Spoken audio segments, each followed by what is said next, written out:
Wat je juist is een grote plaat ijs. Die het tweede alleen nog volle groter weer. Haast onder de bregen daar.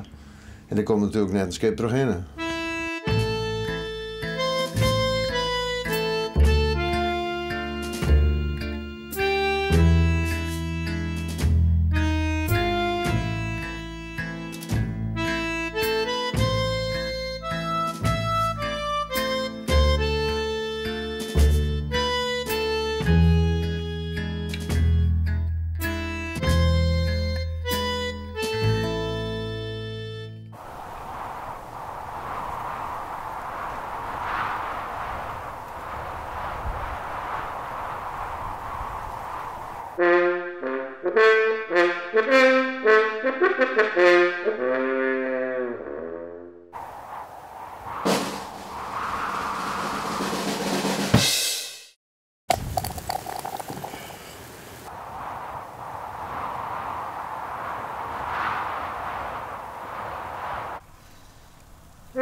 Maar je komt dus net een boot doorheen.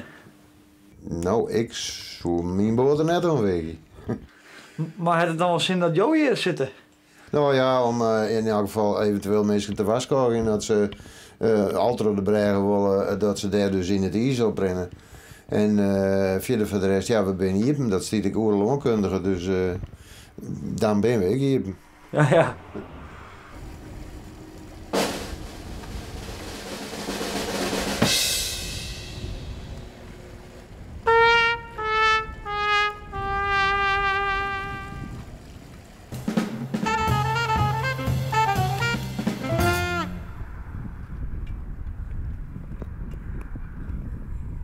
Goeie. Goeie. Ben je honger?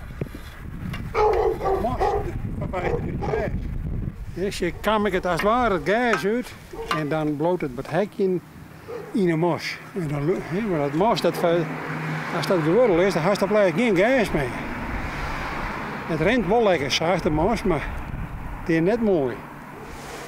En dan maak je iedere keer beetje voor beetje een beetje schever en dan gaat er heel diep. Dan hekt het de bot dat je maar eerst voorzichtig is. En weet je, eerst het gasje voorzichtig uitkomen en zo langzamerhand wat dieper. Het is net dat je zegt van dat dok even in Noorke. Nee? Nee, hoe geen nee. Ik ben daar al wel alleen met die hoek al wel een oren bezig geweest. Tjie, je kunt er wel in omscoren, maar dan squak mijn gas direct uit en dan ga ik mezelf te pakken. Maar je kan ik als de buurman wat schepen erin zetten. Ja, maar je wilt dit net verder. Een schip, ik had net al eens een toefje van het Napoleon, maar je rook even en ze zei, dat zal maar. Oh. Dat was er net, hè. Wat een zinnige beesten. Ja, maar die weet ook wel wat lekker is. Hè? Ja. Dus de gas is toch niet bij de buurman. Ja, dat klopt.